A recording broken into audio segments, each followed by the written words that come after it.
시청자 여러분 안녕하십니까? KTV 국민방송에서 새롭게 선보이는 경제인사이트의 진행을 맡은 신용환입니다. 경제인사이트는 경제 정책을 넘어 현장까지 최고의 전문가들이 생생한 통찰, 함께하는 경제 프로그램으로 월, 수, 금 오후 3시부터 50분까지 경제정책 이슈에 대한 분석과 해법을 생생하게 전해드리겠습니다. 앞으로 많은 시청 기대 부탁드립니다. 먼저 오늘 대한민국을 뜨겁게 달궜던 경제 뉴스부터 살펴보겠습니다. 첫 번째 소식입니다. 올해 한국의 대중국 수출이 주요국 가운데서 가장 크게 줄어든 것으로 집계됐습니다.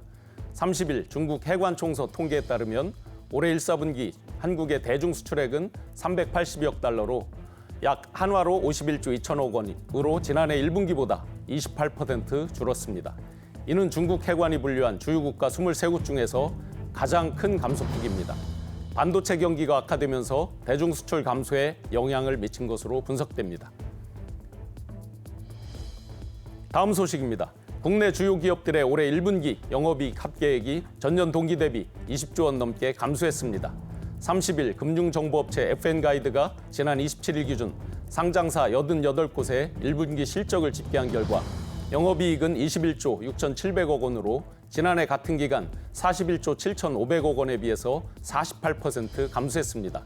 1분기 영업이익 급감의 원인은 반도체 불황으로 삼성전자, SK하이닉스의 영업이익이 1년 전에 비해서 95%, 58% 각각 줄어든 영향입니다. 글로벌 투자자들의 시선이 2일과 3일 이틀간 열리는 미국 연방준비제도 통화정책결정기구인 연방공개시장위원회 정례회의로 향하고 있습니다. 시카고 상업거래소 그룹에 따르면 금리선물시장 투자자들은 연준에서 0.25% 금리 인상을 단행할 것을 거의 기정사실로 받아들이고 있고 가능성을 84%로 보고 있습니다. 무엇보다 파월 의장의 기자회견에 이목이 집중되고 있는데요. 이번 금리 인상을 마지막으로 금리 인상 행진을 멈출지 여부에 대한 언급이 기대되기 때문입니다. 올해 들어 30대가 아파트를 가장 많이 사들인 것으로 나타났습니다. 한국부동산원이 집계한 아파트 매입자 연령대별 현황에 따르면 1분기 전국 아파트 거래 8만 8천 건 가운데서 30대는 2만 3천 건으로 26%를 차지했습니다. 이는 지난해 4분기보다 약 4.4% 증가한 것입니다. 30대 아파트 매입 비중이 이렇게 늘어난 것은 지난해 하반기부터 시작된 금리 인상 여파로 줄어들었다가 정부의 일산 부동산 규제 완화 정책과 금리 안정세 등에 힘입어서 다시 늘어난 것으로 풀이됩니다. 지금까지 투데이 핫경제 이슈였습니다. 경제인사이드, 지금부터 본격적인 오늘의 이슈부터 살펴보겠습니다. 오늘의 핫 이슈, 어떤 내용인지 먼저 화면으로 만나보겠습니다.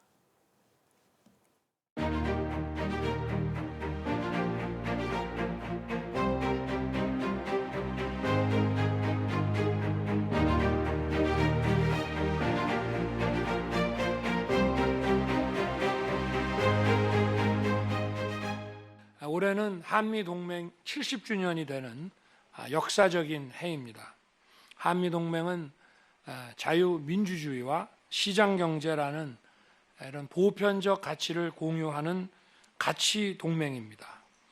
군사안보에서 공급망, 첨단 과학기술까지 글로벌 포괄적 전략 동맹으로 발전하고 있습니다.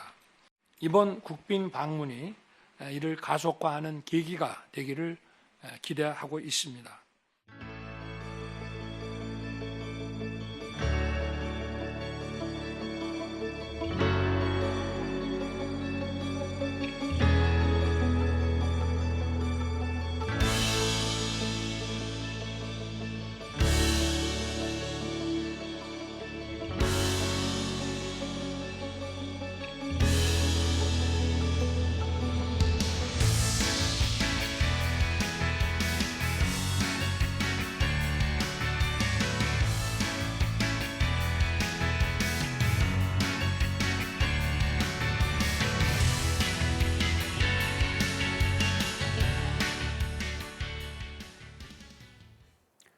네, 오늘 함께 이야기 나누실 최고의 경제 전문가 두 분을 소개해드리겠습니다. 동국대 국제통상학과 광노석 명예교수님, 한국경제산업연구원 김광석 경제연구실장 함께합니다. 두 분 귀한 시간 내주셔서 감사합니다. 네. 반갑습니다. 고맙습니다. 반갑습니다. 네. 네. 12년 만에 국빈 방문, 2011년 이명박 전 대통령 미국 초청 이후에 12년 만에 국빈 방문이었죠. 네. 이번 5박 7일간의 방미 일정이 순조롭게 마무리됐습니다. 올해로 70주년을 맞은 한미동맹은 역사상 가장 성공적인 동맹으로 평가받고 있습니다. 지금부터 이번 회담의 주요 성과 그리고 한미동맹의 미래에 대해서 함께 이야기 나눠보겠습니다. 네, 박 교수님, 그 반도체가 국가 안보 자산의 한 축으로 떠오르면서 미중 패권 전쟁이 날로 심화되고 있습니다. 양국 사이에서 우리는 그동안 지정학적 리스크 또 경제적 리스크 이런 것들로 인해서 참 어려움이 많은데요. 이번 정상회담이 한미 동맹이라든지 경제적 측면에서 과연 어떤 의미가 있는지 그 큰 의미에 대해서 한번 분석 부탁드리겠습니다. 이번 한미 동맹이 기존에 이제 군사 안보 협력 체제였었거든요. 이제 이번에 한미 동맹 성과를 쭉 한번 보면 경제 기술 동맹을 포함한 이런 차원이 격상된 측면이 있어요. 그런 측면에서 의의가 있다고 보고요. 특히 이제 미중 간 패권 경쟁이 기술 경쟁으로 이제 심화가 되면서 기술 협력 분야도 이제는 예전에 기존의 어떤 제조업 산업, 반도체, IR에 대한 전기차 배터리 같은 이런 분야에서 우주 분야, 양자역학 분야, 수소 암모니아와 같은 신재생에너지 분야 이렇게 확대가 됐고 그 깊이에 있어서도 보면 국제 인증 기준이라든지 표준 제정에 함께한다. 이거는 기술적 면에서 동맹을 하겠다는 얘기거든요. 그런 측면에서 보면 기술 동맹 분야에 있어서의 확장을 한 것이라는 의미에서 큰 성과를 부여하고 있다. 이렇게 성과를 얻었다. 이렇게 볼 수 있겠습니다. 네, 안보 동맹을 넘어서 기술 동맹까지 의미를 부여해 주셨습니다. 우리 김 실장님 보시기에는 큰 틀의 의미에 대해서 어떻게 해석하시는지요? 네, 맞습니다. 지금 말씀하신 것처럼 한미 이 정상회담을 통해서 또 선언한 이 선언문을 통해서 밝힌 그 큰 두 가지 축은 안보와 경제 이렇게 요약할 수 있을 것 같습니다. 근래 들어서 한미 간의 어떤 관계가 과연 동맹국인가 하는 그런 의문들이 많이 제기됐었거든요. 아니 왜 이렇게 동맹국한테 이렇게 독소 조항을 발표하고 이렇게 동맹국 맞게 대우해 주는 건가 하는 그 의문들을 많이 제기하셨었는데 이번 정상회담을 통해서 어쨌든 그 안보 동맹으로서의 입지를 다시 한번 확인하는 계기가 됐고 또 여기서 방금 이야기한 것처럼 굉장히 중요한 문구가 하나 들어가는데 공급망입니다. 공급망. 네. 코로나19 이전부터 사실 공급망 문제가 좀 제기되기 있었는데 코로나19 이후에 소위 예를 들면 우리나라 자동차 공장에서 부품 하나 수급이 안 되니까 공장이 멈춰서는 일이 있고요. 네. 건설사들이 철강 스크랩이 부족해서 건설이 중단되는 일, 이런 공급망 문제를 처음 만났어요. 거기다가 조금 회복되는 듯 하다가 러시아 우크라이나 전쟁이 터졌고 그 전쟁 이후에 정말 공급망 대란이었습니다. 말 그대로 공급망 대란. 더군다나 22년 끝자락에 중국의 2차 셧다운. 그것으로 인해서 추가적인 공급망 대란이 있었죠. 그러니까 이 공급망이 굉장히 큰 현안이었고 특히 글로벌리 분산되어 있는 이 공급망에서 이 공급망을 안정적으로 조달하지 않으면 큰 문제가 나겠다라는 것을 근래 경제에 2번 정도 우리나라는 깨달았었죠. 네. 한일 무역 전쟁 기억하실 겁니다. 2019년에. 예. 그리고 역시 중국의 요소수 사태 이런 것들을 경험하면서 공급망을 안전하게 공고히할 필요가 있겠구나라는 것을 근래 몇 년 동안 뼈저리게 느꼈어요. 네.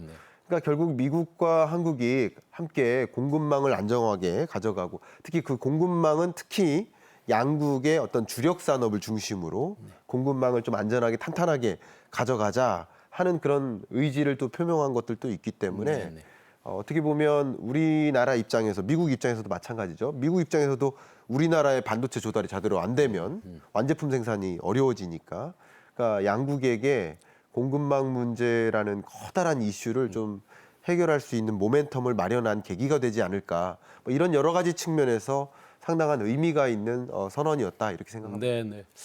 오랫동안 소원했던 그런 관계 이런 것들을 해결할 수 있는 어떤 전기가 되는 거 그리고 경제적으로 공급망 문제 이런 것들에 대한 해결까지를 폭넓게 짚어주시면서 경제적 의미에 대해서 크게 짚어주셨습니다. 자, 그러면 주요 일정부터 한번 자세히 살펴보겠습니다. 우선 윤석열 대통령이 이제 미국 국빈 방문 첫 공식 일정으로 토드 서렌도스 그 넷플릭스 최고 경영자를 접견하면서 이 자리에서 사상 최대 규모의 투자를 약속을 받았죠. 그러면서 이제 우리가 이 자리에서 사상 최대 규모의 영상 콘텐츠 산업 투자도 성사가 됐는데요.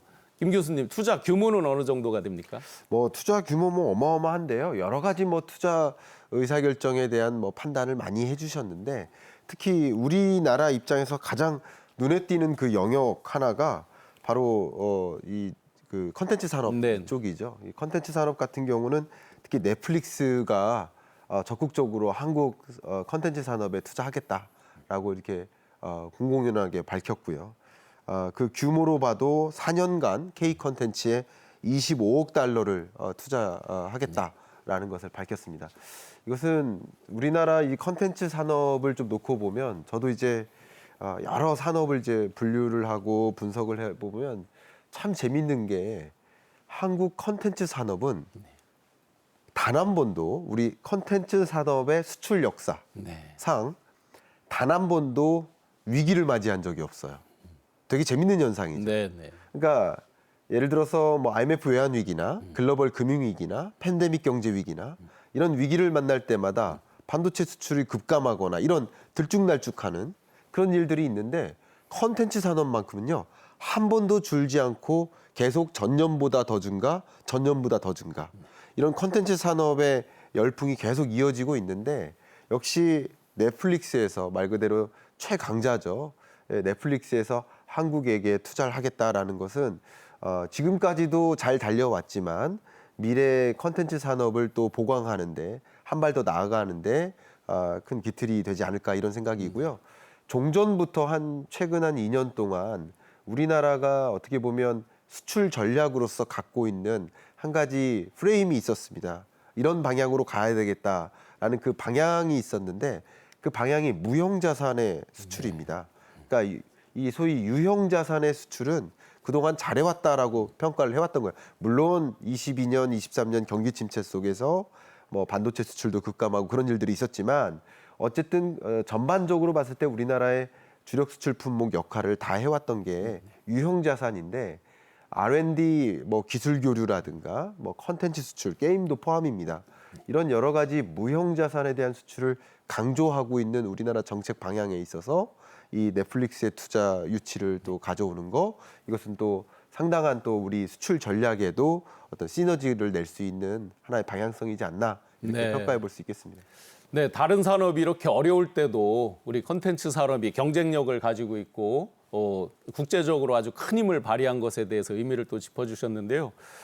김 실장님, 그러면 이제 이런 컨텐츠 경쟁력은 네. 단순한 그 글로벌 컨텐츠 산업의 경쟁력뿐만 아니라 일자리 창출 같은 어떤 부가적인 네. 그런 효과도 많이 창출해낼 텐데요. 네네. 그런 부가적인 효과에 대해서는 어떻게 분석이 됩니까? 참 우리나라 우리 교수님도 느끼시겠지만 또 저도 이제 학교에서 학생들하고 수업을 하고 있다 보니까 느끼는 게 뭐냐면 학생들은 일자리가 없다고 해요. 네.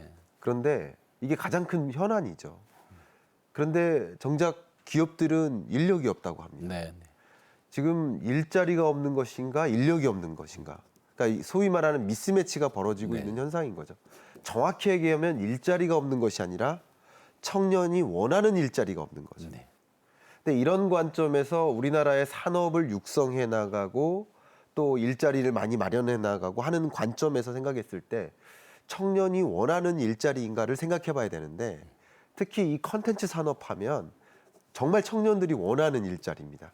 정말 이 청년들 만나가지고 만 15세에서 29세 이 청년들을 만나면서 이야기를 나눠보면 어떤 일을 하고 싶습니까? 우리 촬영 이 현장, 물론 생방송이지만 이 현장에도 많은 스태프분들이 계시지 않습니까? 네. 다 이 컨텐츠 산업입니다. 방송 컨텐츠 산업. 이 방송 컨텐츠를 비롯한 영화 컨텐츠 혹은 유튜브 컨텐츠, 교육 컨텐츠 이런 컨텐츠 산업에 나는 좀 종사를 해보겠다 하는 그런 의지가 많이 있습니다. 근데 어쨌든 이렇게 콘텐츠 산업에 추가적인 투자가 이행되고 그 속에서 더 많은 신규 사업이라든가 신규 기업들이 등장하고 또 그 영역에서 많은 R&D 기술이 또 투자되고 그것을 바탕으로 해서 또 수출로 연결되는 이런 과정에서는 상당한 청년이 원하는 일자리를 만들어낼 수 있겠다라는 그 기여를 좀 저는 생각해 볼 수 있겠고요. 지금 현재 계산으로는 약 6만 8천 정도의 일자리를 창출할 수 있겠다라고 기대하고 있는데 이렇게 지금 기대하는 거 그대로 잘 이행돼서 혹은 그 이상으로 이행이 돼서 청년들이 정말 원하는 일자리 다 하실 수 있도록 그런 환경을 좀 마련해 주시면 어떨까 하는 마음입니다. 네, 단순한 콘텐츠 경쟁력이 아니라 대한민국 청년 일자리, 창의력을 특별히 요구하는 그런 업종에서의 그 대한민국 청년 일자리의 미래까지 잘 정리해 주셨습니다.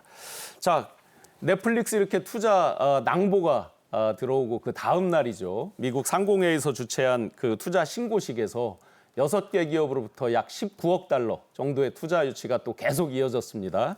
자, 투자 신고식의 주요 내용들에 대해서 곽 교수님 한번 정리 부탁드리겠습니다. 정확하게는 이제 6개 기업 19억 달러가 아니라 이제 MOU 하는 것만 50개거든요. 네. 굉장히 범위가 넓습니다. 이제 그 투자액이나 이거보다는 실제로 MOU 같은 것은 법적인 구속력이 없어요.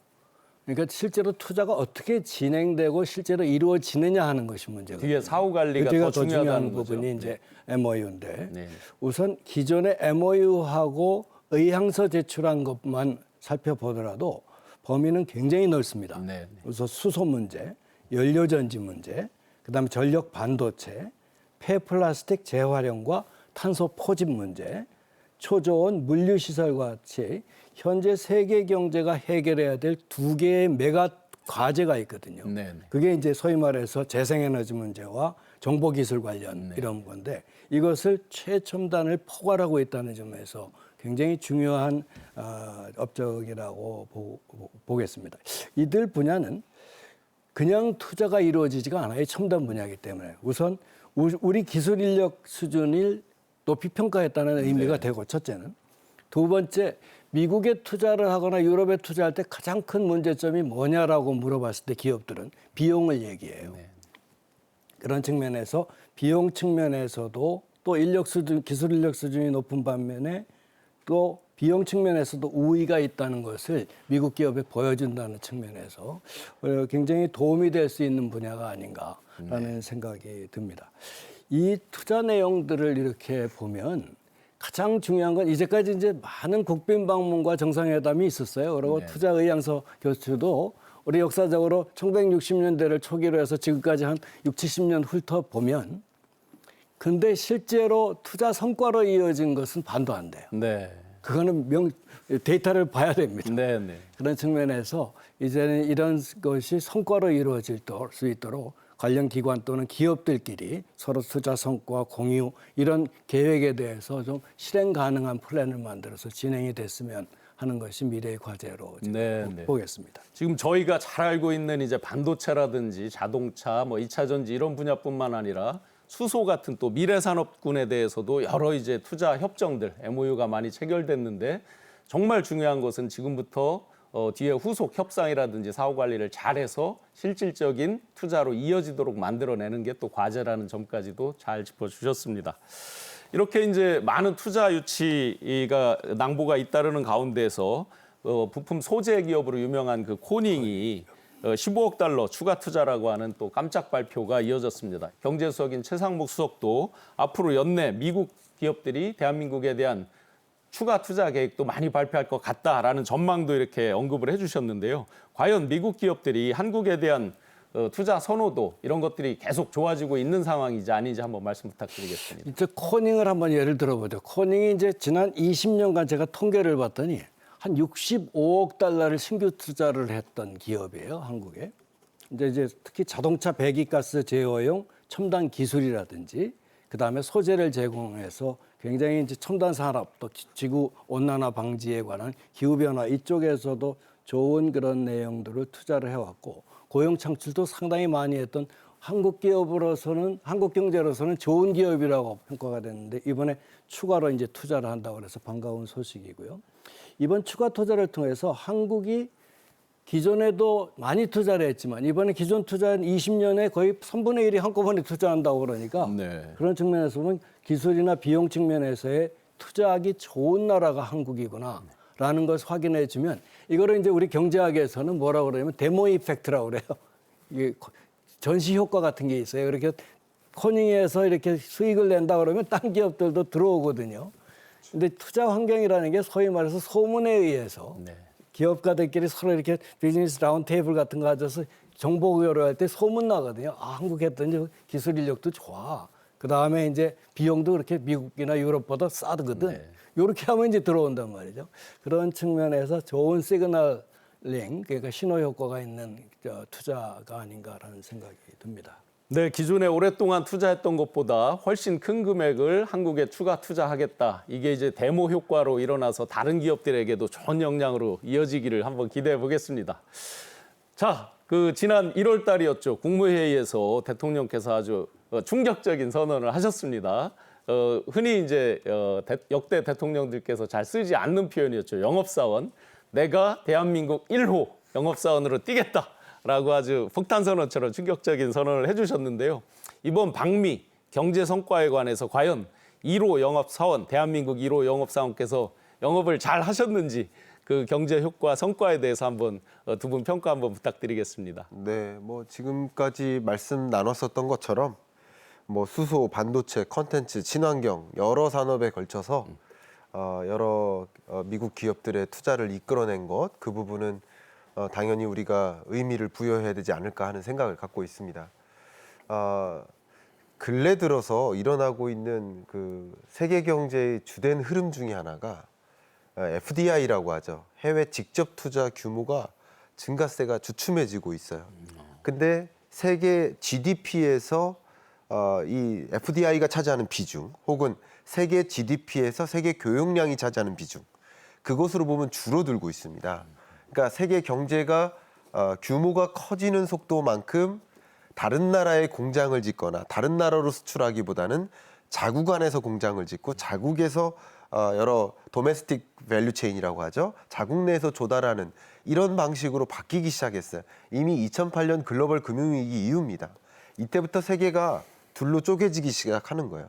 근데 금융위기 전까지는 오프쇼어링, 기업들이 공장을 다른 나라에 지어서 밸류 체인을 글로벌리 만들고 다국적 기업이 되고 그렇게 해서 더 저렴한 인건비를 활용하고 이게 주된 기업들의 로직이었었습니다. 네. 근데 금융위기를 맞이하면서 자국의 경제를 부양시켜야 되는데 그러면 기본적으로 일자리가 많아야 또 인력이 일할 때가 있고 일을 해야 또 소득이 늘고 소득이 늘어야 소비가 또 활성화되고 경제가 선순환하는데 기업들을 다 공장이나 제조기지를 밖으로 보내놨으니 자국 경제를 부양시킬 수가 없는 거예요. 네. 그런 관점에서 금융위기를 맞이하고서 미국을 비롯한 여러 국가들이 자국 중심으로 바뀝니다. 그래서 오프쇼어링이 아닌 리쇼어링 열풍으로 갑니다. 가다가 이 코로나19와 전쟁과 또 중국 셧다운 이런 최근 2020년대 맞이한 이런 이슈들 이후에 더 리쇼어링이 본격화되는데요. 더군다나 한 가지 한 몫을 한 게 또 있죠. 미중 패권 전쟁. 그래서 중국의 공장 짓기보다는 자국에 짓는 게 더 유리하겠구나. 이런 식으로 패러다임이 완전히 바뀌고 있었습니다. 그런데 최근 들어 또 나타난 두드러지는 특징이 이제 리쇼어링 말고 또 다른 쇼어링이 등장했는데 네, 어떤 그게 쇼어링인가요? 바로 프렌드 쇼어링이에요. 아, 프렌드 쇼어링. 그러니까 미국 우방국과 중국은 중국 우방국끼리 그러니까 우방국끼리 공장을 밸류 체인을 강화한다. 그래서 이 IMF가 쓴 표현입니다. 그 보고서에 정식으로 나와 있는 프렌드 쇼어링이라는 표현이 등장했는데 말 그대로 동맹국 간의 공급망을 탄탄히 한다. 이런 체제라고 볼 수 있겠는데 역시 이번 방미 성과로 윤 대통령께서 이렇게 많은 기업들로부터 투자를 유치받고 또 한국의 해외 직접 투자를 더 진작해 나가는 이런 성과 또 이것을 비롯해서 말씀하셨던 것처럼 데모 이펙트가 발생해서 네네. 그 밖에 이런 영역의 산업들의 다른 기업들도 다른 나라의 기업들도 한국에 투자할 수 있겠구나 네. 하는 생각을 가질 수 있거든요. 네. 예, 우리 맛집 가면 맛집 근처에 또 다른 맛집들이 같이 붙어 있지 않습니까? 네, 네, 그런 모습이라고 생각해도 될 것 같은데 네. 이런 식으로 프렌드 쇼링이 이제 지배적인 하나의 이슈가 되고 있는 상황 속에서 또 한국과 이제 미국 간의 관계를 좀 공고히 해 나가는 노력은 매우 필요한 영역이다라고 저도 생각하고 있고요. 네. 그런 영역에서 상당 부분 기여를 해주신 게 아닌가 그런 네. 의견을 좀 드립니다. 옵쇼링을 넘어서 이제 리쇼링 이걸 다 넘어서 프렌드 쇼링 시대에 맛집까지 비유를 해주시면서 대한민국 제1호 영업사원의 영업 성과에 대해서 아주 잘 평가해 주셨습니다. 곽 교수님, 곽 교수님께서는 이 영업 대한민국 1호 영업사원의 그 해외 미국 순방 그 효과에 대해서 어떻게 평가하십니까? 이번에 이제 조금 전에도 얘기했지만 MOU가 50개고요. 네. 그다음에 이제 총 투자 유치 뭐 의향서까지 포함해서 59억 달러 그 작은 금액 아니거든요. 네. 네. 근데 이제 금액적인 규모도 중요하지만 규모도 클 뿐만 아니라 투자 분야를 우리가 좀 봐야 돼요.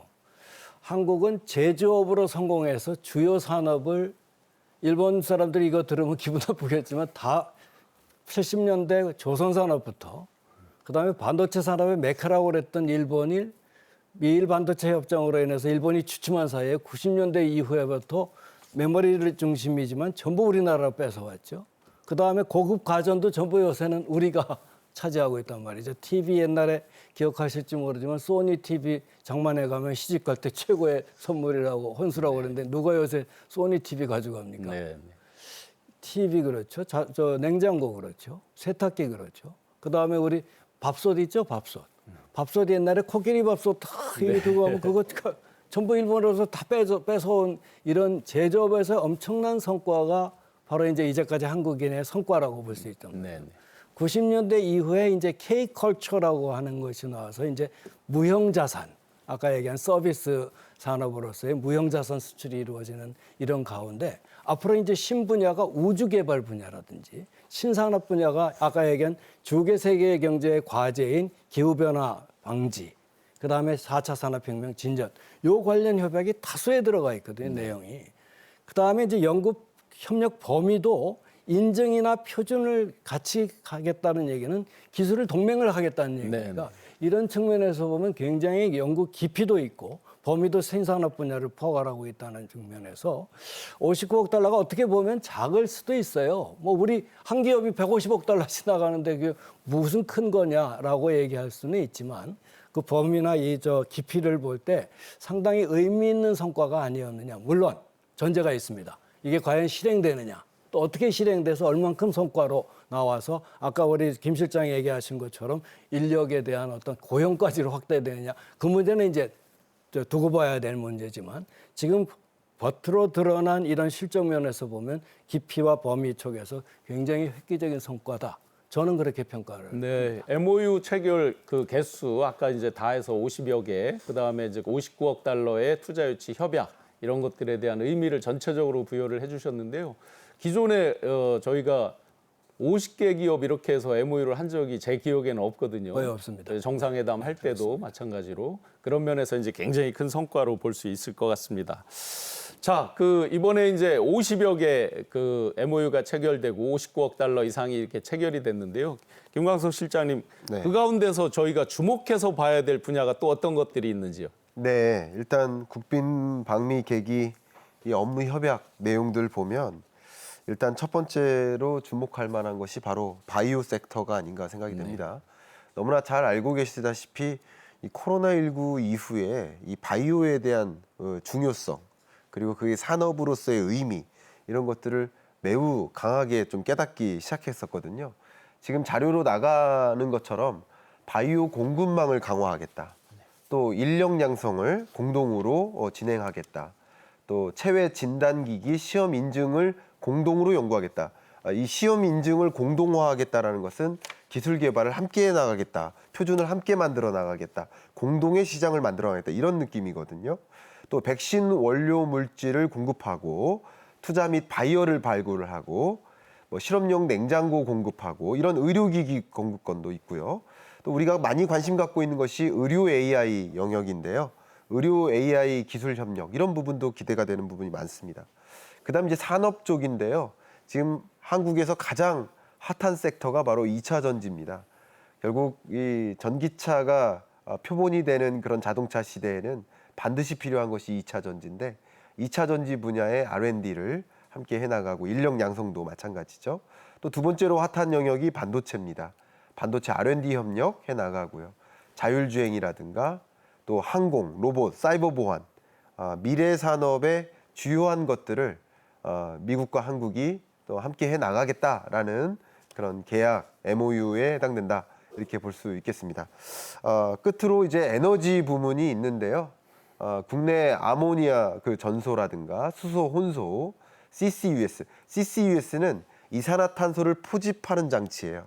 그러니까 전기차를 예를 들어서 구동하면 도로에서는 이산화탄소를 발생 안 시키죠. 네. 그러나 이 전기차를 만드는 과정에서 더 많은 이산화탄소가 발생하는 게 아니냐라는 이슈를 많이 제기하시는데 공장에서 굴뚝에서 이산화탄소를 다 포집하면 됩니다. 마치 거름막을 설치하는 것처럼 그 이산화탄소를 카본 캡처 그리고 유틸라이즈 사용하고 스토리지 S 그래서 CCUS입니다.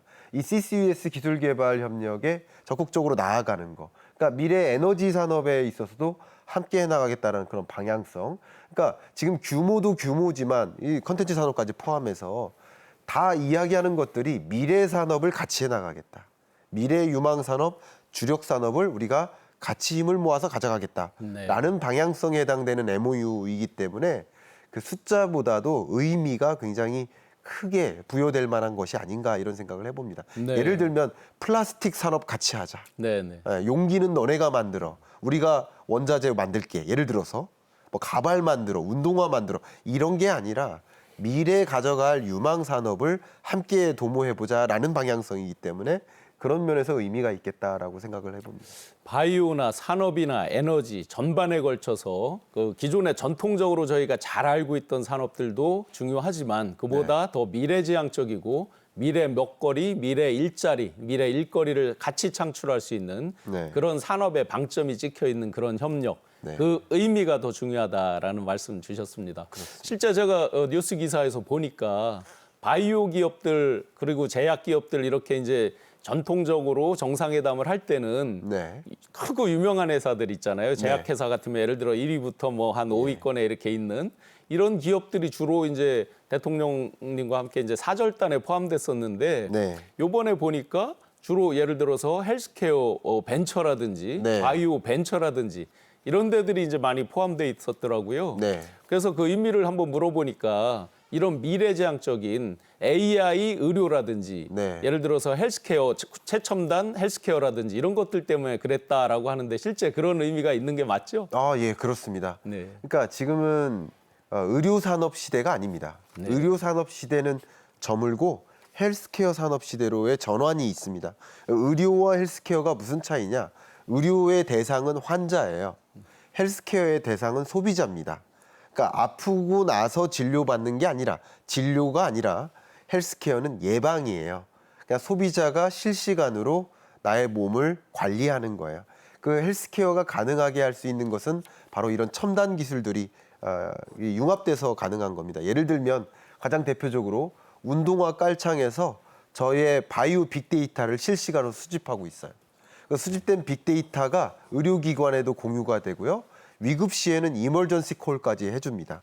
이런 식으로 헬스케어라는 것은 실시간으로 나의 데이터를 축적하고 분석하고 필요 시에는 또 의료기관과 원격 진료까지 받을 수 있도록 하는 이게 바로 헬스케어의 미래거든요. 그런 식으로 가는 데 있어서 전통적인 의료기관, 전통적인 제약사가 함께 동행하는 것이 아니라 이런 헬스케어의 주력이 될 만한 AI 기술, 사물 인터넷 기술, 빅데이터 분석 기술 이런 기술들을 보유한 이런 스타트업들이 함께했다라는 것은 말 그대로 현재를 함께하자가 아니라 미래를 함께하자 이렇게 해석해 볼 수 있지 않을까 생각이 됩니다. 네, 지금 말씀 듣다 보니까 아까 이제 초두에 말씀해 주신 우리 대한민국 우수한 청년 인재들의 그 눈높이에 따른 미스매칭의 문제, 일자리 미스매칭 문제 이런 것까지 네. 지금 말씀해 주신 최첨단 미래 일자리, 젊은이들이 아주 선호하는 일자리잖아요. 그런 거에 해결 방향까지 같이 맞물리겠구나 하는 생각이 들었습니다. 네.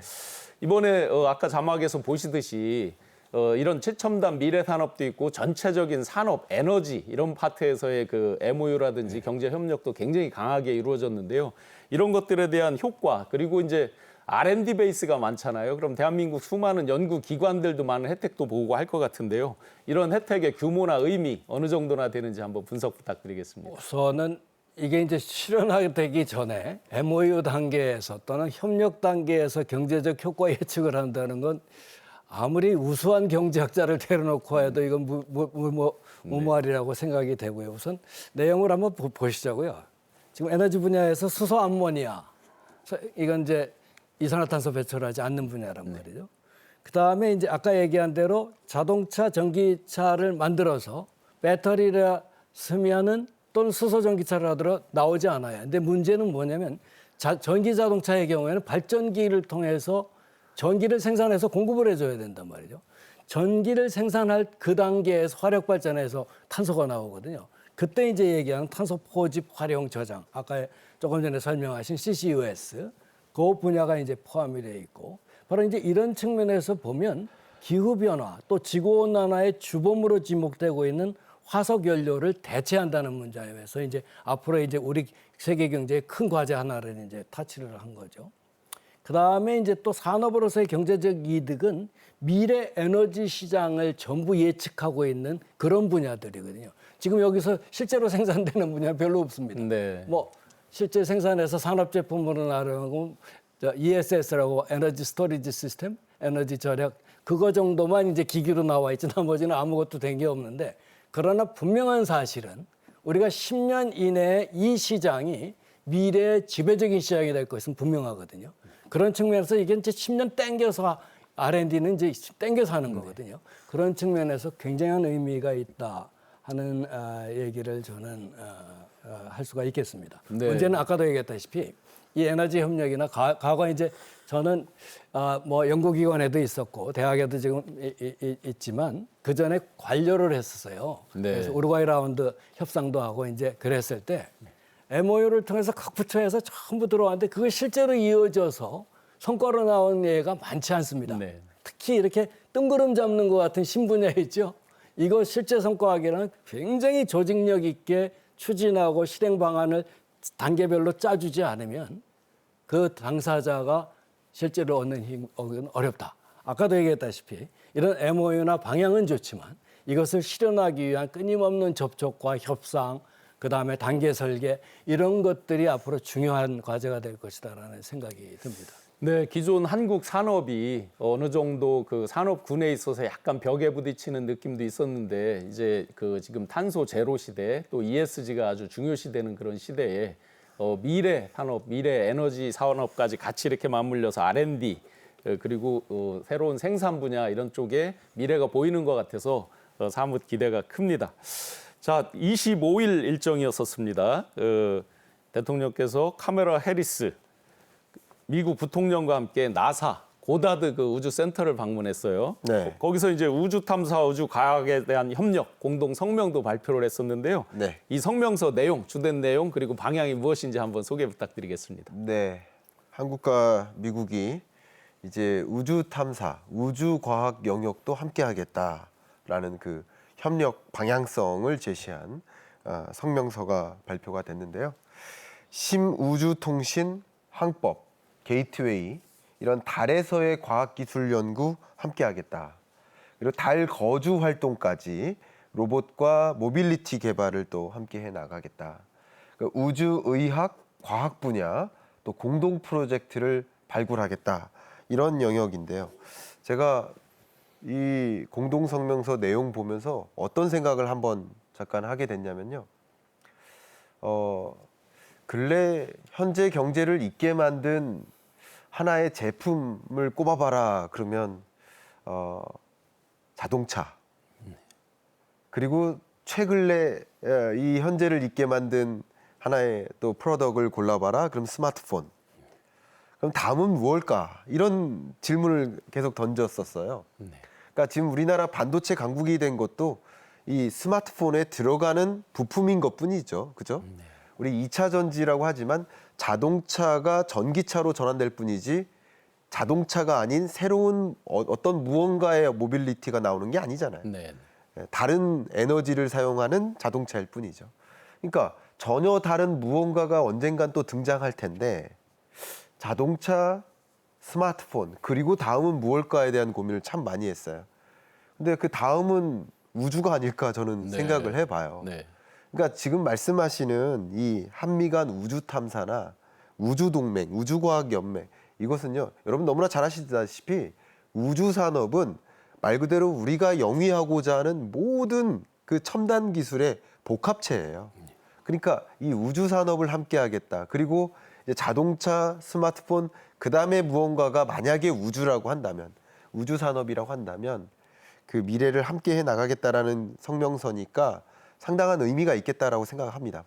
다만 이제 걱정되는 것은 다 이 모든 것들이 무슨 계약이라든가 그런 것이 아니라 공동 성명 혹은 MOU, 우리 이렇게 친하게 잘 해봅시다라는 그런 일종의 약속인 거죠. 그런 것이기 때문에 이게 제대로 이행될 것인가? 오히려 MOU에서 얘기됐던 혹은 공동 성명에서 이야기됐던 뭐 굳이 따지면 이제 구두에 의한 계약이라고 해본다면 실제 이행되는 과정에서 그거보다 못할 수도 있고 그거 이상이 될 수도 있는 겁니다. 그렇죠? 그래서 어떻게든 그 디테일을 좀 챙겨서 이게 그 이상이 될 수 있도록 해 나가야 되지 않을까. 이 공동 성명서의 체결은 미래를 함께하겠다라는, 미래 산업을 함께해 나가겠다라는 방향성을 설정한 것은 매우 의미가 있다고 생각하지만 그것을 더 디테일을 챙겨서 말 그대로 성명서에서 선언했던 것 이상의 결과를 찾아가기 위해서 우리가 움직여야 되지 않을까 하는 생각을 갖고 있습니다. 근데 최근에 이제 기사에서 보니까 한국의 제약회사에서 미국 벤처 우주 항공 그 벤처 기업에 직접 투자를 해서 지분도 취득하고 우주의학이라든지 네. 또 어떤 헬스케어 우주복이라든지 이런 것들을 미래를 위해서 개척한다. 다소 모험적이지만 도전적으로 투자를 했다. 이런 네. 기사를 기사를 보고 굉장히 놀랐습니다. 네. 한국의 그 수많은 젊은 인재들도 그런 방향성에 대해서 네. 충분히 인식하고 미래를 준비하는구나라는 네. 생각이 들어 굉장히 좋았는데요. 네. 지금 우려처럼 어떤 방향성이나 선언적 의미가 아니라 그게 실효성 있게 네. 성과물로 도출될 수 있도록 이제 우리 대한민국 정부뿐만 아니라 각종 민간 또 네. 기업들까지 같이 함께 노력을 해야 될 것 같습니다. 그렇습니다. 곽 교수님, 이런 항공우주 우리 첨단 기술 동맹이 많은 위력을 발휘할 것 같은데요. 이게 우리 기존에 대한민국이 항공우주 산업의 최강자 이렇게 말할 수는 없는데 대한민국 항공우주 분야 앞으로 미래 미칠 역량 이런 것들에 대해서 어떻게 전망하십니까? 우선 20세기 후반으로 돌아가 보죠. 지금 2023년이죠. 100년 전에 20세기 후반에부터 시작된 게 이제 심해저 광물 탐사와 개발 문제. 심해저는 보통 이제 3,000m인데 기술이 가지고 있는 몇 개 선진국. 그러나 그건 공해상에 있기 때문에 같이 자원을 나눠 먹어야 되는 그런 문제. 그 이제 결국은 UN 해양법 협상이라는 걸 통해서 이제 두 개 해결이 되긴 했습니다만. 두 번째 20세기 말에 들어와서는 남극, 북극 등과 같은 극지 개발 보전과 함께 구체적으로 개발 운영을 구체적으로 누가 할 것이고 어떻게 할 것이냐 하는 문제가 이슈가 됐습니다. 21세기에 들어와서 이제 이슈가 됐던 게 이제 바로 우주 개발 문제거든요. 그러니까 100년을 지금 곁들여서 산업의 주요 분야, 개척된 미개척 분야를 하나씩 개척한 순서대로 보면 그렇습니다. 이 우주 분야는 인류의 새로운 생활 공간, 해비타트를 만드는 것으로서 우주거든요.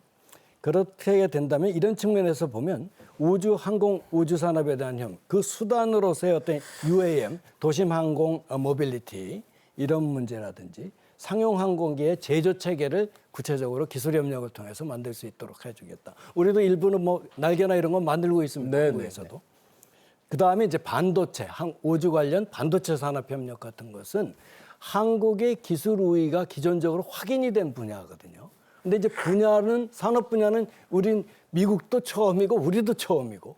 근데 이제 한국은 반도체 기술이라든지 제조 기술에 이제 능력을 인정받았기 때문에 이런 측면에서 새로운 개발로 한다는 것은 앞으로 이제 우리가 조금 전에도 얘기했다시피 미스매치라는 단기적인 문제도 있지만 신산업이라는 미래 먹거리 문제도 있어요. 네네. 타임 시퀀스로 보면 우리는 현재 문제에서 단계적으로는 잡의 이제 미스매치 문제가 있지만 장기적으로는 신산업을 통해서 뭔가 새로운 고급 일자리를 또 만들어줘야 되거든요. 바로 이제 그런 측면에서 보면 이 분야에서 우리 산업이 입지를 구축할 수 있는 좋은 기회가 아니냐. 특히 초기 단계에서의 성공이 첨단 기술 분야에서는 그래 2등은 못 쫓아옵니다. 근데 이제 불행하게도 첨단 기술은 원천은 어디냐? 미국이 갖고 있어요. 근데 우린 제조 기술이 있어. 그래서 같이 이제 협력한다는 의미에서 보면은 미래 산업에서의 먹거리 추다라는 측면에서 중요하지 않는가 하는 생각이 됩니다. 네. 네, 한 발짝 더 나가서 국가 핵심 기술이라고 하는 양자과학 기술에 대한 협력도 논의가 됐는데요. 이 의미는 어떻게 보십니까? 이 양자역학 분야가 이제 보통들 많이 거론되는데 양자역학이 구체적으로 퀀텀 피직스라는 거거든요. 이게 뭐냐면 컴퓨팅 능력을 굉장히 빠르게 할 수 있는 것. 첫 번째.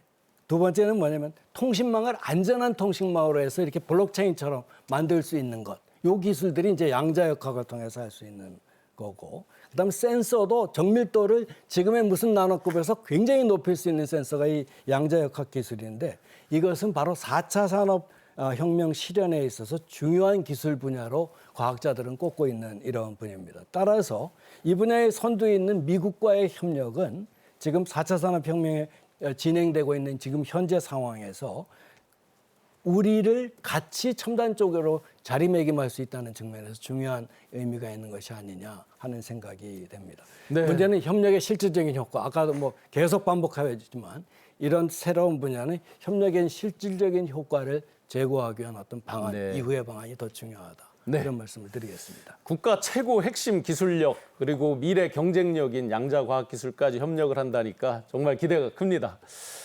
네, 김 실장님 제가 2분만 생각하면 굉장히 웃음이 나와요. 네. 많은 인사이트를 얻고 있고요. 네. 일론 머스크, 그야말로 괴짜라고 불리기도 하고 네. 희대의 천재 아니냐라고 네. 수많은 수식어가 있는데 네. 일론 머스크를 만나서 기가팩토리 한국 유치를 요청을 했죠. 어떤 내용입니까? 기가 팩토리에서 이 기가라는 단어 이게 흔히 우리 USB 용량 표현할 때 몇 기가 이렇게 표현하잖아요.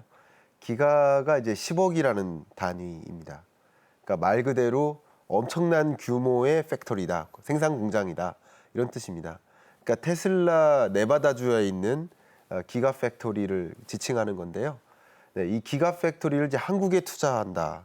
그럼 한국의 자율주행부터 2차 전지 배터리뿐만 아니라 각종 자율주행 소프트웨어까지 데이터 기술까지 그 영역을 함께 협력하고 미래 자동차 산업을 함께 고민하겠다라는 방향성을 선정하는 것이기 때문에 실제 머스크의 투자가 진행될 경우 한국이 말 그대로 이 자율주행을 비롯한 이 모빌리티 영역의 선도자로 나아갈 수 있는 계기로 좀 이렇게 도약할 수 있지 않을까 하는 기대가 되는 측면이 있습니다. 네, 일론 머스크의 그 괴짜 같은 어떤 움직임이 대한민국에 큰 나비 효과 바람을 일으키기를 기대합니다. 자, 오늘 방미 성과에 대해서 경제적 효과에 대해서 여러 말씀들을 나눠봤는데요. 이제 그 짧게 남은 과제들이 많을 것 같습니다. 남은 과제에 대해서 짧게 한 말씀씩 부탁드리겠습니다. 조금 전에 이제 기가 팩토리 얘기 조금 더 하고 이제 정리해도 될 수 있는 시간이 되는지 모르겠네요. 우선 기가 팩토리에서의 기가는 아까 얘기한 10억이거든요. 근데 이제 리튬이온 배터리 공장인데 실체는 거기서 하나의 공장에 대다수 공정을 같이 넣어서 배터리에서부터 전기 자동차까지 같이 생산하는 네. 대규모 용량 공장입니다. 네. 한국 유치 가능성 물론 이제 머스크가 신청을 해서 만나기로 얘기를 해서 이루어진 성사된 모임이지만 지금 우리가 지금 제7공장이거든요. 기가팩토리 네바다서부터 상하이가 2공장 쭉 나갔는데 그래서 과연 가능성이 있는지 여부는 조금 두고 봐야 될 것 같고요. 이번 평가를 한번 총체적으로 한번 보면 기본적으로 기술 동맹까지를 확장된 격이 높은 가치 동맹이다라는 측면에서는 굉장히 중요한 의미가 있다라는 말씀을 드리도록 하겠습니다. 그래서 계속 이제 걱정해 주신 이런 협정이나 서약 단계로 끝나는 게 아니라 완전히 그 실체적으로 성과물이 나도록 다 같이 노력하는 게 중요한 것 같습니다. 오늘 전반적으로 이렇게 말씀 들어봤는데 많은 숙제도 있지만 굉장한 성과로 미래 일자리, 미래 먹거리에 대해서 기대가 큽니다. 두 분 말씀 잘 들었습니다. 네, 동국대 국제통상학과 광로성 명예교수님, 한국경제산업연구원 김광석 경제연구실장님과 함께 오늘 말씀 잘 들었습니다. 예, 감사합니다. 네, 감사합니다. 수고했습니다. 네, 경제인사이트 첫 순서 오늘 함께 하셨는데요. 어떠셨습니까?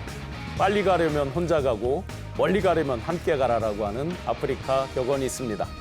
경쟁사에서도 협업이 꼭 필요하다는 의미와도 일맥상통하는 말인데요.